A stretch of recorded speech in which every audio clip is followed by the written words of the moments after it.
friends, how are you? Are you fine? I hope once again you are fine and healthy and have started a beautiful day again. نن بیا هم زه ستاسو په خدمت کې یم تر څو د لسم ټولګي یو نوی لوست تاسو ته در زده کړم. So, we are going to start our new lesson of Unit 3 from page 29 up to page 31, and the lesson is Lesson 2 or the second lesson. So, let's come to the page 29. Page 29, the first part is about grammar. Well, in this lesson, we are going to study two grammars. The one is comparative form of adjectives and the other is simple present tense. But before we start, let me give some explanations about comparative adjectives. Comparative adjectives دا پرتله‌ای صفات هغه صفات دي کله چې موږ دوه شیان یا خلک سره مقایسه کوو چې بیا دلته ځینې لغتونه دي چې هغه په خپل اخر کې ای آر پکې اضافه کیږي ولې ځینې دي چې هغه بیا نه چینج کیږي د هغې په سر کې موږ مور اضافه کوو. مثلا few fewer، لږ نسبتا لږ، bad bad، worse نسبت دغه اول نفر ته یا اول ګروپ ته بد یا بدتر چې موږ وایو. beautiful ښایسته، more beautiful د هغې په نسبت هم ښایسته. good ښه، better یعنی نسبتا ښه یا نسبتا بهتر. مثلا وایي چې عالیه is beautiful، عالیه ښایسته ده، بیا ته بیرته ورته وایي چې محموده is more beautiful than her، محموده د هغې څخه هم ښایسته ده. Now let's study the words of this lesson. The first word is intermediate. Intermediate means منځنۍ یا متوسطه. headmaster سرښوونکی، offer وړاندیز، suburb ښارګوټی، sketch رسم، and the last one period ساعت. Okay, let's start part A of page 21. Study the following sentences and observe how comparative adjectives are used. ولولئ لاندې جملات او وګورئ چې پرتلیز صفات څه ډول استعمالیږي. Number 1. In secondary school, Afghan students have to study more subjects than British students. په ثانویه یا دوهمي افغاني ښوونځیو کې زده کوونکي باید ډیر مضامین یا نسبتا ډیر مضامین ولولي نظر برټش یا هم انګلستاني زده کوونکو ته. Number 2. British students have more time than Afghan students. د انګلستان زده کوونکي ډیر وخت لري نظر د افغانستان زده کوونکو ته. دلته وګورئ د دوو هیوادونو زده کوونکي سره پرتله کړي دي. Number 3. There are fewer schools than Britain. په دریمه جمله کې وایي یعنی په افغانستان کې نظر برټین یا هم انګلستان ته لږ مکاتب یا ښوونځي شتون لري. Number 4. The Britain school day seems longer than Afghan school day.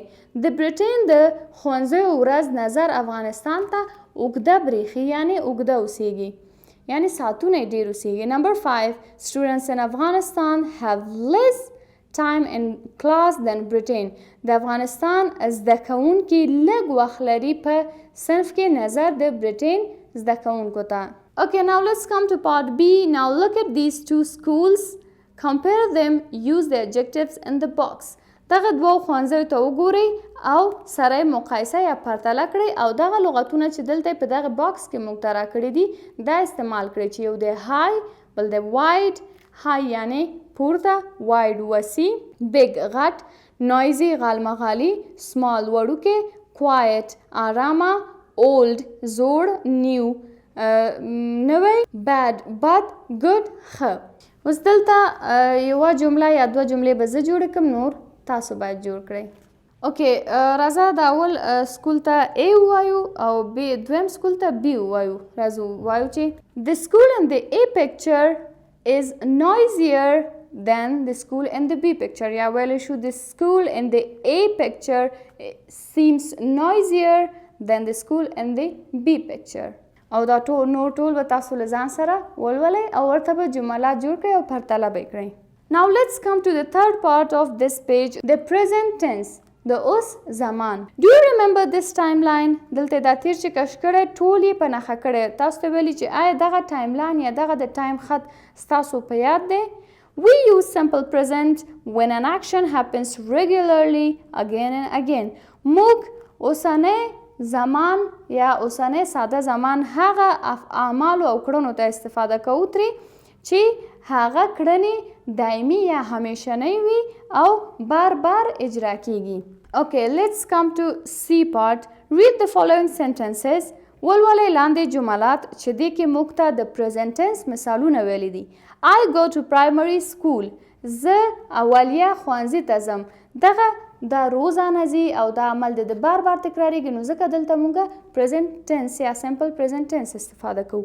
Number 2, we attend intermediate school. موږ جوین کړی یا موږ ګډون کړی دی په متوسطه لیسه کې. Number 3, they attend to the secondary school. هغوی دوهمي یا ثانویه ښوونځي کې داخله وکړه یا هم attend کړو یا join کړلو. Number 4, the headmaster introduces the new teachers. څلورمه جمله کې وایي چې سرښوونکی نوي معلمان معرفي کوي یا نوي ښوونکي معرفي کوي. Number 5, she attends university. هغې پوهنتون شروع کړو یا پوهنتون یې جوین کړو. Number 6, the bus goes to city center. بس د ښار مرکز ته ځي. Number 7, she offers 5 times prayer regularly. هغه 5 وخته مونځ همیشه اجرا کوي. Number 8, lions live in jungle. شیر په ځنګل کې ژوند کوي. Let's come to part D, page 30. Do you remember how to ask questions? Read these sentences. آیا ستاسو په یاد دي چې سوال څنګه طرح کوو په simple present tense کې؟ بله هو، موږ ویلی دي چې کله هم موږ سوال جوړو نو د auxiliary verbs do او does څخه د جملې په ابتدا کې استفاده کوو. Number 1, do you start your work at 9 a.m.? آیا ته خپل کار په 9 بجو د سهار کې شروع کوي؟ Number 2, do they come to class early? آیا هغوی سهار وخته ښوونځي ته راځي، صنف ته راځي؟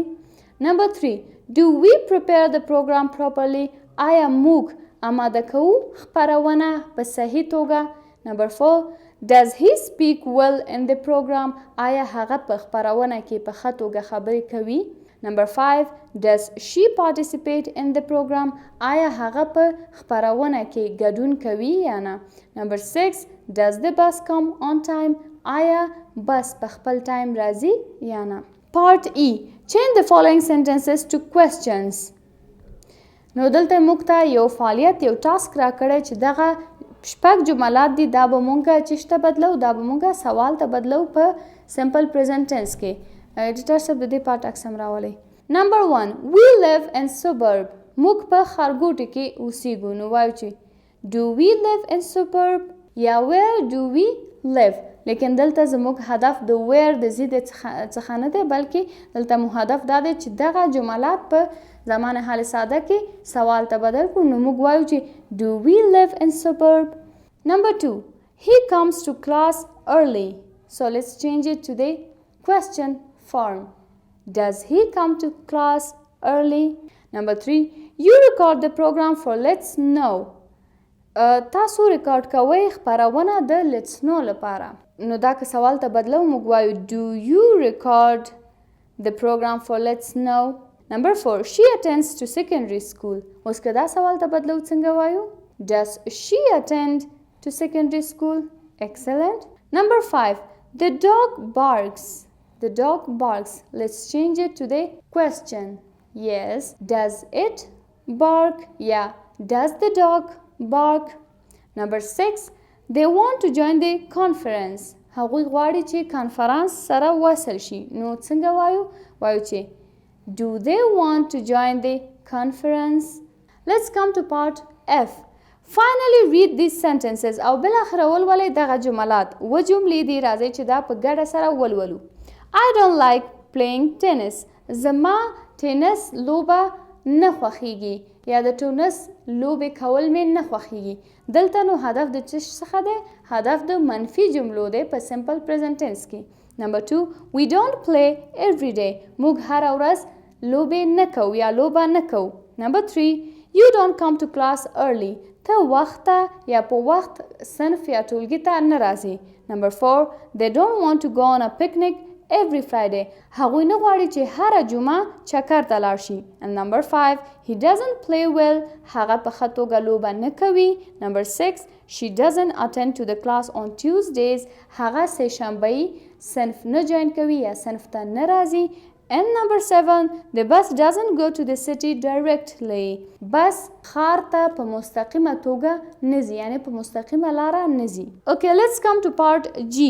Read these sentences, change them to negative questions. وای ولولئ دغه جملات او منفي سوالونو ته بدل کړئ.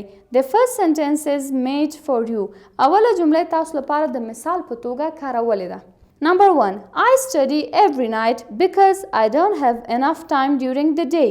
زه هر شپه درس لولم ځکه چې زه په کافي توګه وخت نه لرم د ورځې له طرفه. نو که دا سوال ته بدلو څنګه وایو چې Don't I study every night because of not having enough time during the day. یعنی آیا زه د ورځ له طرفه وخت نه لرم نو د شپې له طرفه درس نه وایم. دغسې یو څه معنا لري. Number 2 she works for educational TV network. هغه د تعلیمي تلویزیوني شبکې لپاره کار کوي. نو دلته موږ وایو Doesn't she work for educational TV network. آیا هغه د یو تعلیمي تلویزیوني شبکې لپاره کار نه کوي. Number 3 we have football match every Friday. موږ هره جمعه د فوټبال یو میچ یا مسابقه لرو. نو که دا منفي سوال ته بدلو وایو چې Don't we have football match every Friday. Number 4 they go to میلې ګل سرخ every year. هغوی هر کال د ګل سرخ میلې ته ځي. نو که منفي سوال ته بدلو وایو Don't they go to میلې ګل سرخ every year. آیا هغوی هر کال د میلې ګل سرخ ته نه ځي. Number 5 your father returns at 4 o'clock from his office. ستا پلار 4 بجې د خپل دفتر څخه راځي. نو که دا منفي سوال ته بدلو وایو چې Doesn't he return at 4 o'clock from his office. یا هم Doesn't your father return at 4 o'clock from his office. آیا ستا پلار 4 بجې د خپل دفتر څخه نه راځي. Number 6 we try to sketch a building but we can't. موږ کوشش کوو چې طرحه کړو یا رسامي وباسو د یو بلډینګ یا بلند منزل یا ساختمان څخه لیکن موږ نشو کړلی. نو دا وایو چې Don't we try to sketch a building. وای آیا موږ کوشش نه کوو چې یوه طرحه د یو بلند منزل جوړه کړو. And the last one, number 7 you come to class late. Try to be early by then. ته صنف ته ناوخته راځې. کوشش وکړه چې دې نه وروسته په وخت راشي. نو سوال کې وایو Don't you come to class late. آیا ته صنف ته ناوخته نه راځې. Let's come to part H. Complete the following sentences with the words from the box. دلته موږ ته 3 لغتونه راکړي دي. په دغه باکس کې more یعنی ډیر، fewer لږ نسبتا لږ او less هم نسبتا لږ. ولی fewer د countable یا هغه شیان چې قابل د شمارش وي هغوی لپاره استعمالیږي او less د غیر قابل شمارش یا uncountable nouns لپاره استعمالیږي. Example Britain has more snow than Afghanistan. په برټین کې ډیره واوره وریږي نظر افغانستان ته. Let's come and fill in the blanks together. Number 1 there is less rain in Afghanistan than 20 years ago. په افغانستان کې د 20 کال څخه مخکې اوس لږ باران کیږي. یعنی لږ باران کیږي په افغانستان کې نظر یا نسبتا دغه تیرو 20 کلونو ته. There are fewer tourists in Afghanistan than 8 years ago. په افغانستان کې اوس لږ لیدونکي یا سیاحت کوونکي راځي نظر تیرو 8 کالو ته. Number 3 we study more geography period than sport. موږ د جغرافي ساعتونه ډیر اخلو یا ډیر لولو نظر د سپورت یا ورزش ساعتونو ته. Number 4 a mechanic knows more about machine than a driver. یو تخنیکار ډیر پوهیږي په ماشینونو باندې نظر یو ډرایور ته. Number 5 if you want to learn more you must do more homework. که ته غواړې چې ډیر زده کړې نو ته باید ډیره کارخانګي وکړي یا کور کې ډیر کار وکړي یا کورنۍ دنده دې ډیره کړي. Number 6 most boys think football has less fun than volleyball. ډیری هلکان فکر کوي چې فوټبال لږ خوندور دی نظر والیبال ته. Number 7. We have fewer sport periods than geography. موږ نظر جغرافي ته لږ د ورزش ساعتونه لرو، یعنی موږ د ورزش ساعتونه لږ لرو نظر جغرافي ته. Number 8. Grade 6 has fewer subjects than grade 8. په شپږم ټولګي کې لږ مضامین دي نظر اتم ټولګي ته. Number 9. Our school has more students than yours. زموږ ښوونځی ډیر زده کوونکي لري نظر ستاسو ته. And number 10. There are fewer motorbikes than cars. ته موږ ته د تصویرونه راکړي دي، یو طرف ته 2 موټر سایکلونه دي او بل طرف ته موټرونه دي. نو وایي چې په دغه تصویر کې لږ موټر سایکلونه دي یا کم موټر سایکلونه دي نظر موټرونو ته. Dear students, I hope you have learned the simple present tense as well as comparative adjectives and have noted the words and practiced them with yourself. If you have any question, you can ask me in the comment section. You will get answered. Now, take care. Allah Hafiz.